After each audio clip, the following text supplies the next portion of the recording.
Hello, everybody. Today we're gonna talk about what I think are possibly the top 10 best Aether Revolt cards for Pauper. So commons, yeah. So let's get on with it with some honorable mentions first. We're gonna I have like 8 honorable mentions, which I think might be good for Pauper. Might come into play, might not. Some of these I think would, but others maybe not. Just sideboard. Uh, like Fenhauler can't be blocked by artifact creatures and has improvise. That could be a good sideboard card, maybe. Although who knows? Black isn't really artifact based too much, maybe, but whatever. And then also Metallic Rebuke also has improvise. It's basically mana leak, but it costs one more. But you can improvise it so it could possibly just cost blue. We'll see. Like I thought about putting on a list, but it seems like you'd probably just play mana leak unless maybe you're playing artifact heavy. Another one is another card I thought about putting is Caught in the Brights. But you could just play like Pacifism is one cheaper, but you could also just play Drain to Nowhere. But this one's interesting. This one's kind of better than Pacifism. At least if you were building a vehicle deck, you could maybe do this, but I mean, it's interesting. It seems interesting. Like, you could try it out. I haven't tried out any of these cards on this list or honorable mentions, except for the number one slot. But this is what I think the list would consist of. Another honorable mention is Aether Swooper, part of the energy thing creatures. I don't know. This one seems kind of good to me. Pretty good. Is I thought about putting on a list. It's 2 converted mana cost for a 1/2 flyer. That you get 2 energy, and then whenever it attacks, you may pay 2, and then if you do, you can create a 1/1 colorless servo artifact creature token. So there you go. That's kind of good. Next thing is artifact implement of Frosty. The only implement which I think could be the best, maybe get a counter from it, but you gotta play it as a sorcery and then you draw a card if it's put into the graveyard, so sack effects. But other than that, whatever. Also Scourging Bandar for counters. It's interesting, kind of better than Graft, but I kind of like it. You know, if there were ever a proliferate deck. Another one which apparently was underestimated or underrated. At least I think that's what the mana source was saying. Or was better than I actually thought it was, is Cruel Finality. And I thought about putting it on the list. But I think the cost, you might as well be playing other things. But target creature gets -2/-2 until end of turn and then scry 1, so that's cool. And the last one in honorable mentions I really thought about putting on the list, and that's Taken to Custody. It's 1 blue for an instant. Tap target creature doesn't untap during its controller's next untap step. That seems pretty good. And it's the only time there has been a common instant that does that. I looked, I checked, I thought there was one, but there isn't. I'm legit surprised. They're all like sorceries. So that's interesting. So let's get on to the top 10, starting with number 10, Bastion Inventor. It's a 6 cost Vidalcan Artificer. That's a 4/4 with hexproof. But it has improvise, so you can make it cheaper. And it has hexproof, which is good. People play like Slippery Bogle, so there you go. Whatever. Seems kind of good. And the fact that he's a 4/4 and whatnot, so he won't die immediately. That's good. Yeah. Now I think about it, maybe I shouldn't have put it on the list, but oh well. This is the list I came up with and thought about for like 5 minutes. So, whatever. And I can't really judge these unless I try them out, but I don't have that much time to waste on my hands, so. Anyway, though, next, number 9. Silk Weaver Elite. Costs 2 generic and a green for a 2/2 elf archer with reach that also has Revolt. So when it enters the battlefield, if a permanent you controlled left the battlefield this turn, draw a card. That's kind of good. I mean, I don't think there's too much draw in green Pauper that's viable. But the fact that this can draw you a card and it has reach is kind of good. And it's an elf. So the Bastion or whatever it was taps green mana for each elf. Or those other cards that work off elves. Fact that has reach, so you could reach flyers. And I think Revolt is a pretty good mechanic that was... and I think a lot of people think this was a really good mechanic too, especially like for someone was focusing mainly on modern because of the fetch lands, but I was like, you could use this with Evolving Wilds, which is viable in Pauper to play Evolving Wilds / Terramorphic Expanse, and you could use it when you sack artifacts or yada yada yada. It's great with ATOG, I think. Whatever, but we'll talk about that later. Right now, Silk Weaver Elite, I think is pretty good. Maybe I should have put it higher. But next card, number 8. We got Wrangle. This is 1 generic in a red for a sorcery. And it says, gain control of target creature with power 4 or less until end of turn. Untap that creature. It gains haste until end of turn. So this is Act of Treason that costs 1 less and is only for power 4 or less. But in Pauper, there's a bunch of cards like that. So I heard that the reason Act of Treason isn't played is not because of the mana cost. I'm not sure what then is exactly keeping it, but when I mentioned Wrangle to this friend of mine, he said it could be viable because it is cheaper and whatnot, but I think it is. I think it is because it does cost 1 less, and it's viable for most creatures, and seems kind of good to me. I don't know, whatever. You gain control of their flyers or something, I don't know. Gain control of an artifact, sack that to ATOG, whatnot, blah blah blah.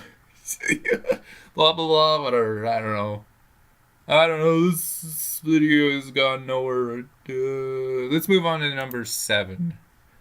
Number 7 is Dawn Feather Eagle. This is another one that apparently was underrated in the limited environment. But yeah, 4 generic and a white for a 3/3 bird with flying. Doesn't seem that good to begin with. What else does it do? Okay, when it enters the battlefield, creatures you control get +1/+1 and gain vigilance until end of turn. That's pretty good. That's pretty good, I think. Then again, I don't know how good it would play in Pauper, but this could be pretty good. Guess maybe you could put this in a aggressive sliver deck. Yeesh. Okay. That's all I have to say about that. I want to make this video not too long. I don't want to bore you guys. So let's move on. Number 6. The only vehicle / artifact on this list, Mobile Garrison, costs 3 generic. It has 3 power, 4 toughness when it's a creature or whatever.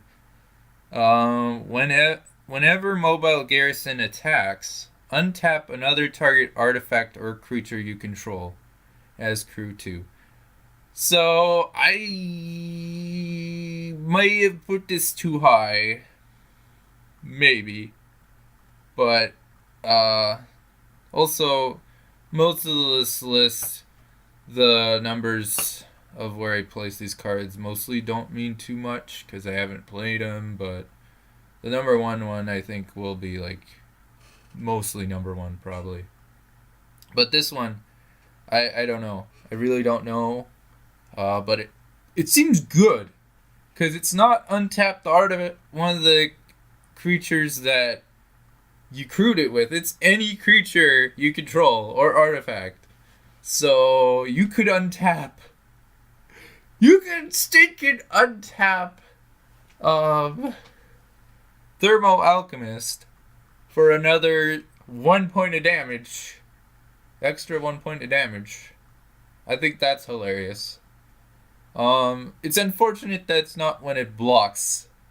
That would be sweet, but oh well. Crew 2 might be keeping it a slight bit not so good, I don't know. But I think it has potential. Lots of potential that might go nowhere. Oh, wait a minute. I just realized. Wait, we play artifact lands in Pauper. You can untap an artifact land. What am I saying? This card's great. Okay. Let's move on to number 5. I only realized that now. So, number 5. We got Aether Chaser. Costs 1 generic and a red for a 2/1 human artificer with first strike. That's kind of good. I mean, 2/1 first strike is better than, way better than 1/2 first strike. And when it is the battlefield, you get 2 energy. Whenever it attacks, you may pay 2. If you do, create a 1/1 colorless several artifact creature token. So this is one of those ones. This is the only one that made the list because it has first strike and its power is 2. So immediately good because there's a lot of 1 or 2 toughness creatures in Pauper. So there you go. Will it be pretty good? I have no idea. I maybe it won't be. But I put it on the list mainly for that reason, and you can create several tokens. So there you go. Maybe it's not good. I don't know. But the next one, number 4, I think it's pretty good because I looked, I checked, I couldn't find anything with this much power for this with a similar thing, and that's 4th Bridge Patrol. Not 4th Bridge Patrol. I'm thinking of 9th Bridge Patrol. That's from Kaladesh. We're talking about 4th Bridge Prowler. 1 black, 1/1 human rogue. He's a rogue. Wasn't there something with rogues? Or was that rebels? I think that was rebels. Searching. Okay. When it is the battlefield, you may have target creature get -1/-1 until end of turn. I checked. Like, I know there's 2 goblins. When they die, a creature gets -1/-1 until end of turn. And there's a sacrifice. Target creature gets -1/-1 until end of turn. There's that salamander that gets when it dies -1/-1 until end of turn, unless you control Bog Brew Witch, which is a rare, so that's not viable. But yeah, this is immediately when it enters the battlefield, target creature gets that. When I saw this card, I was like, this seems pretty Pauper viable. Like, legit. Like, I'm surprised it doesn't cost 1 in 1 black. But there you go. So, I think you could use this in a strategy. Some black stuff right there. Black type of dealio right there. So, there you go. Also, you can target it can target itself, apparently. Wow, okay. Next up, number 3.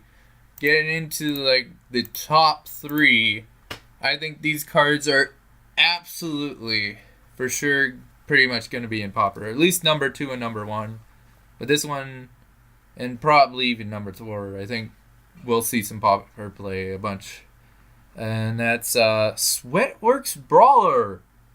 Costs 3 generic and a red for a 3/3 human artificer with menace and improvise. Okay, 4 converted mana cost for a 3/3 with menace is pretty good to begin with. But the fact that it has improvise makes it better immediately. I mean, it'd be so much better if it was like affinity or whatnot, but the fact that you can make it cost cheaper is enough already. So, I mean, there's artifacts that you can tap that don't have tap abilities, so you can just do that. So, and it has menace. It's a 3 menace. That's really good. Whatever. So, there you go. Bada bing, bada boom. Only thing kind of keeping you out of Pauper is you could lightning bolt it, but there's boost spells in Pauper, so I don't know. And it could counter stuff. I don't know. Whatever. Number 2, getting into some really good stuff. I didn't know exactly if I should have placed this at number 1, because this is a game ender type card. This is total game ender card. But I think number 1 is my favorite because I played it and it seems really good. Like, really can use it in a bunch of strategies. Anyway, this one though, you can use this in a bunch of strategies too, probably. And that's Lifecraft Cavalry. 4 generic and a green for a 4/4 with trample, which already is me. For Pauper, you want a bigger creature, kind of, and you can just give it trample or something. I don't know. But it has Revolt! So, Lifecraft Cavalry enters the battlefield with 2 +1/+1 counters on it if a permanent you controlled left the battlefield this turn. This is great! Because then it's a 6/6 trample for 5 at common. Like I said before, Evolving Wilds, sack artifacts, ATOG sack effects, similar to that, whatever. Glinthawk, Stinky Glinthawk, Core Skyfisher, that's going to come into play on the next card, which I'll talk about because it's in white. The next card's in white. But this card is a game finisher. This is total game finisher. If you could give it haste right away, like with hammer hand, or whatever, you just won the game or whatever, pretty much, at that point. You should have won the game, but this is fantastic. Plus, it's an elf. It's an elf. More elf things. There. Oh, boy. Actually, I could see this in the elf deck so much right now. Oh, and you get it out early, and then maybe play hammer hand on it, and boom, swing, whatever. Anyway, plus it's counters, so then if a proliferate strategy does come out for some reason, there you go. Oh, there's that monkey cat again. You could put counters from that onto this. if it survives, but now I'm just rambling because I'm so excited about this card and the possibilities. And oh my goodness, we're at the 20-minute mark. Okay, let's move on to the last card, which I'll probably ramble even longer on. And number 1 is Countless Gears Renegade. This card, I love it. Okay. I think maybe the other card may have been better, but I've been playing with this card. And it's a 1. It's always going to be a 2/2 for 2 converted mana cost, so that's good. But anyway, it's a 1 generic, 1 white for 2/2 Dwarf Artificer. Revolt. When it enters the battlefield, if a permanent you control left the battlefield this turn, create a 1/1 colorless serval artifact creature token. You get a creature token! In addition to a 2/2 for 2? And it's an artifact? Ooh. You could use this with Atog, Glinthawk, Core Skyfisher. Yeah, go crazy. Yeah. It's crazy. Use your Atog with Aether Wellspring and then play Countless Gears Renegade and then sack another artifact to Atog. What? Okay. I've just gone off my rocker right now with the possibilities. I built a deck. It's not quite great yet, but there's some great stuff to be had. Like, Atog is a great card on its own. You know, you could use Atog to sack Painted Prism with you're done with it or whatever, or Ichor Wellspring, which is a thing. Yet Atog, I forget if it was on the top play creature, but yeah, whatever. Yeah. And their artifact lands get sacked, you play Countless Gears of Renegade, just get another one. Another artifact right there. Bada bing bada boom. Ridiculous. Absolutely ridiculous. I love this card. Maybe the other card is technically better because it's an elf, you know, whatnot. But this one you can get in the early game, whatnot, and get your artifact creatures. And now I don't know how to end this video because I'm so excited about these 2 cards. Aether Revolt is really great for almost any format. What the heck? Wizards of the Coast, you made a mechanic that seemed not good at first, but was ultimately kind of broken for every other format except for your limited format. Okay. So, well, okay, not broken, but just really good, really stinking great. Or at least the potential. Yeah. Alright, I'll see you guys in the next video. This was my big, huge ramble on and about Aether Revolt and the fact that everybody says it's great uncommons. Look at all the uncommons, Fatal Push, whatnot. Okay. Well, I say look at the commons. Look at some of the great commons. They're really good. Yeah. I don't think we've seen such great commons. Or at least a few, 1 or 2 at least, great commons of this power since, the Banner Inspector from Shadows over Innistrad just played a ton. Although, ultimately, maybe that card's better. Yeah. I guess Banner Inspector could be better than Countless Gears Renegade, considering you always get an artifact and you need 1/2. But is it a creature? No, it's not. So, that's what I have to say to that. I guess the elf is better, but, yeah. Go make your Pauper decks now. Whatnot. There you go. See you guys next time. Bye-bye.